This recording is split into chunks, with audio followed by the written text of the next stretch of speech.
Hey folks, welcome to Black Gumbo. I'm going to pick some peppers today and make some pickled peppers and make some salsa too. Let's go. Well,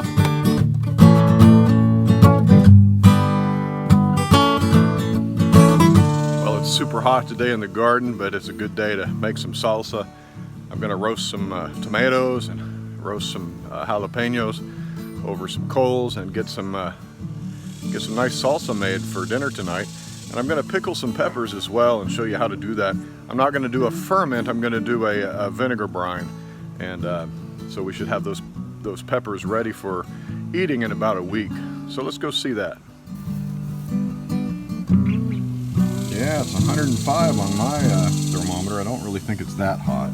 We're going to go pick some peppers. I have these little biquinho peppers. And we're going to pick those and pick a big batch of them and pickle them.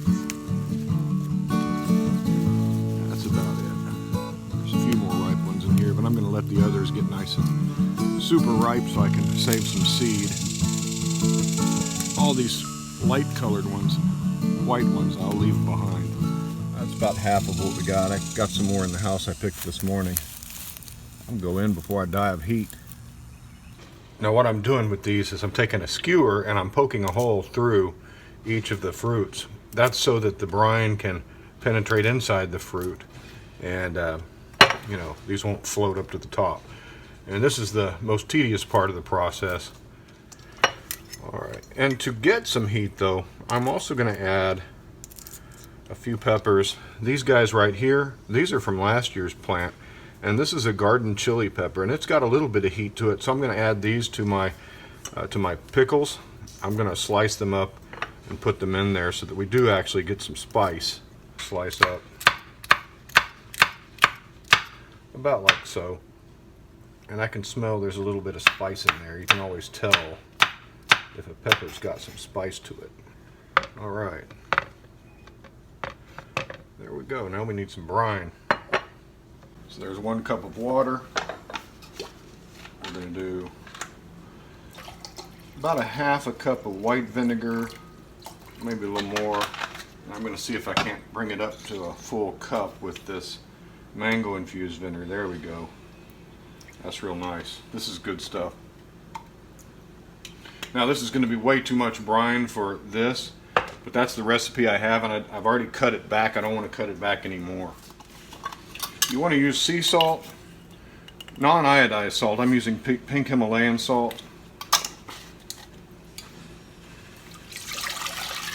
If you use iodized salt, things aren't going to work out well when you're doing pickling. So there's a tablespoon of that, tablespoon of black peppercorns, tablespoon of coriander seeds. Again, I don't have coriander seeds, so I'm going to use about a half tablespoon of standard pickling spices, and then I'm going to brown that out with some coriander that's been ground.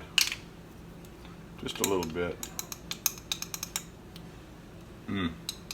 Something about like that.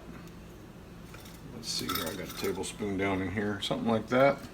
I like garlic, but this is a small amount of pickled peppers, and that's a pretty big clove. So I'm just going to use 1.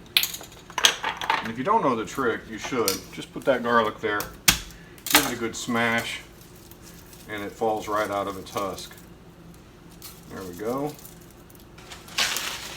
1 bay leaf from my friend's tree.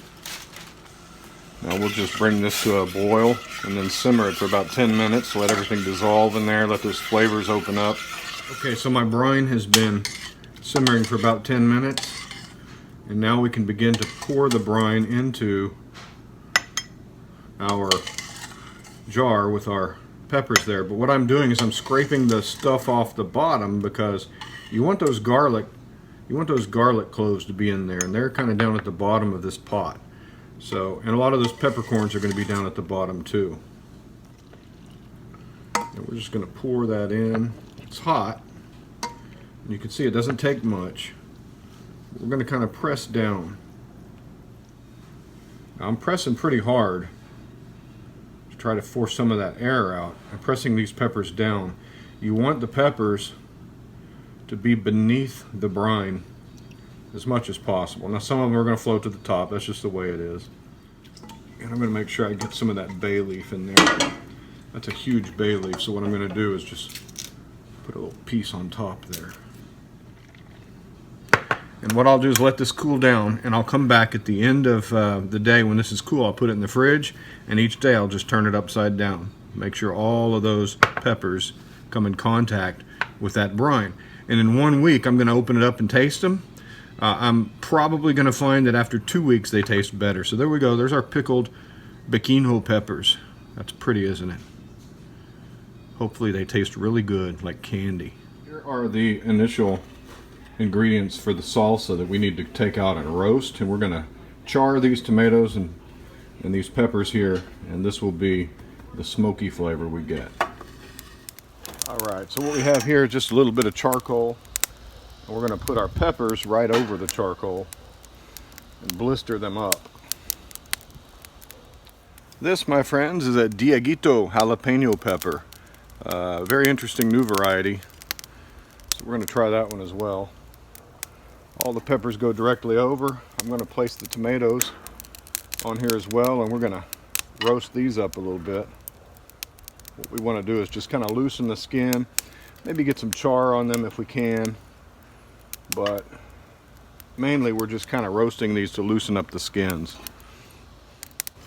This is a very good way to use your tomatoes that are starting to get just a bit overripe and their skins are starting to get a little bit wrinkly, like that one right there. I don't know if you can see it, but this is a good way to make a good use of these tomatoes. That flesh in there is at its peak in terms of being savory and delicious and flavorful, and all you have to do is cook them. You can put these in the oven if you want to, or you can just stick them on a grill like this and get some of that good char flavor and some of that smokiness. That's what we want to see. We want to see the skins rupture, bubbling, a little color on those peppers. Got a little more char on that guy than I thought I would get, but that's okay. These are nice and juicy, about falling apart. That's what we want.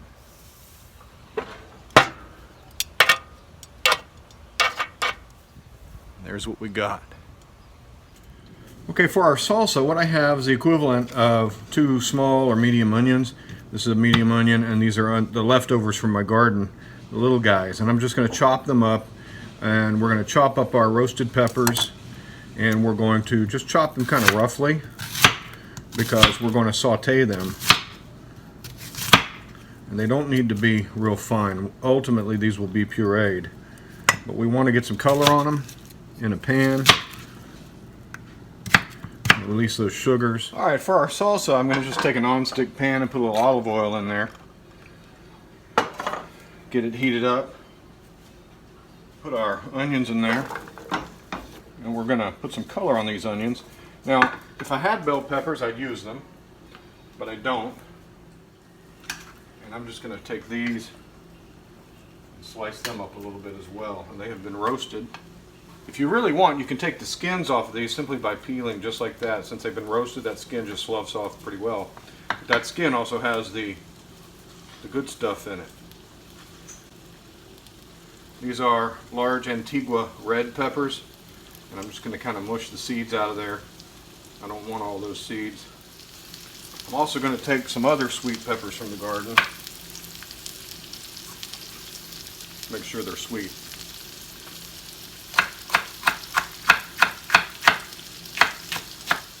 That's all you need. We're going to soften this stuff up. I have a few tomatillos. Yep, that's right.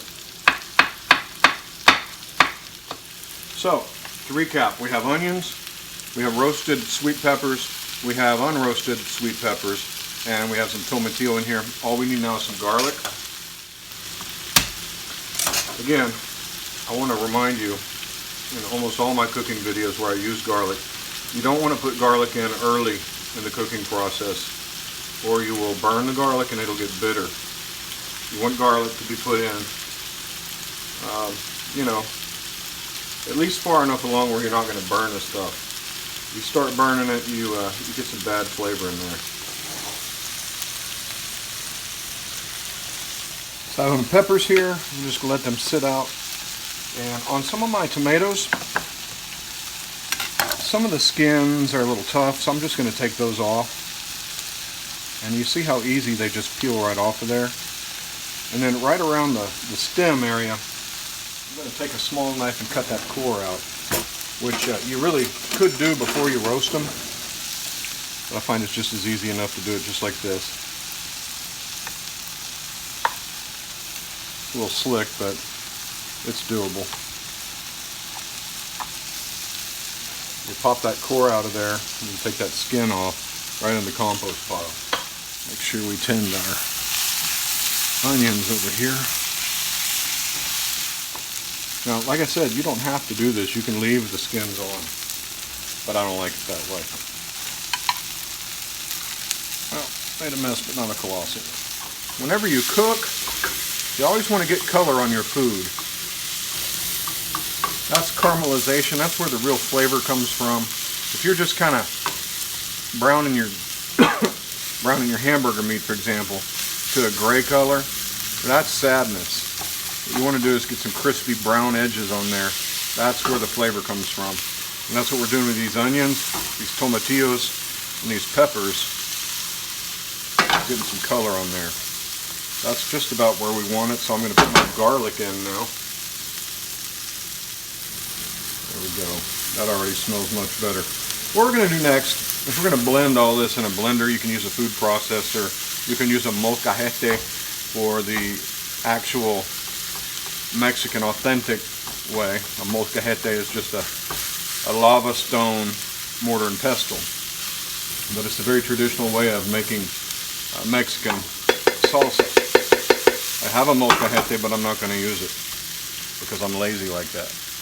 Into my blender I have my tomatoes, and I'm going to put my vegetables in here. Let's do this right here so I don't make a huge mess.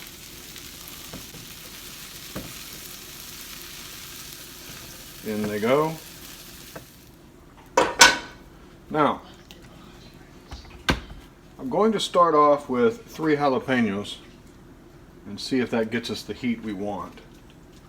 And I'm also going to put in some cilantro, and that will help give you that fresh cilantro flavor. If you don't like cilantro, just leave it out. Blend this up, you're done. But we're going to put this to the blend first.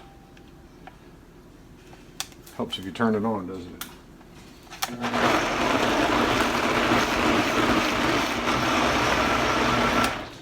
That ought to be enough for now. Now what we're going to do is start adding our salt. We want to have salt in here and black pepper. That's the next step. And I'm going to start with about a tablespoon of salt. Got to have salt. I'm going to take a whole bunch of cilantro, but I'm just going to take the leafy part at the top and twist it off, and we're going to put it right in there. And that should be enough for our needs.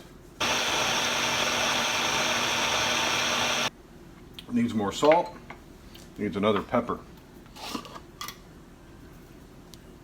About 3/4 teaspoon there of salt. Another pepper. Let's blend that up.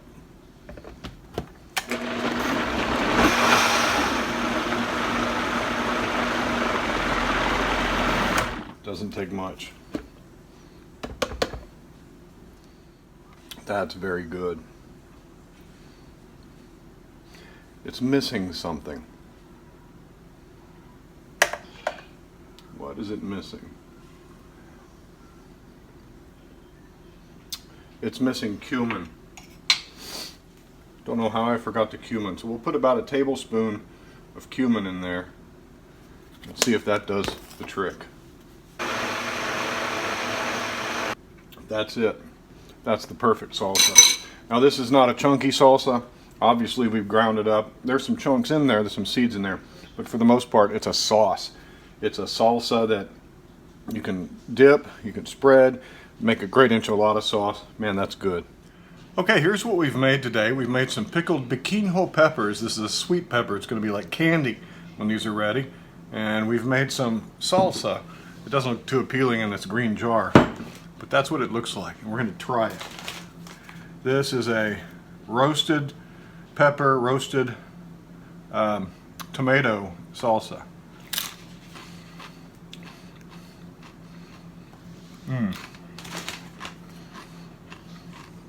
Oh man, I could eat that all day. It's got a touch of garlic, cumin, comino in Spanish. I can taste that just a little bit of heat in the background. Not too much. There's 3 jalapenos in here, maybe 4, I don't remember, but it's not hot. Just enough spice. When growing peppers and tomatoes and all those things you grow in the garden, a lot of people do kind of standard things with them, but you can do some interesting things like make pickled peppers and enjoy them as a snack. You can make salsas. You can even make this salsa and can it. It's a delicious way to use up your produce in creative ways that your whole family can enjoy. You can also do a more coarse salsa. You can make pico de gallo. More coarse salsas, you can use your molcajete, or you can chop everything by hand like my father used to do. You don't have to cook your tomatoes either. You can just brew them up in a blender and puree them and have a very fresh sauce. But this is the one I like. I like that sweetness given by the caramelized onions, and I like the sweetness given by the roasted peppers. And yeah, man, it's just a really good savory salsa. So yeah, man, that's good. I'm gonna have some more. Well, thank you for joining me on Black Gumbo Southern Gardening. We've made some nice food from our garden using our peppers and tomatoes, and yeah, it makes you feel good, doesn't it? Salsa, pickled peppers, we're gonna be eating some good food. Hey, like us on Facebook, follow us on Instagram, and if you haven't subscribed to our channel, please do so. We really appreciate it. We'll talk to you next time. Happy gardening, happy cooking. Bye-bye.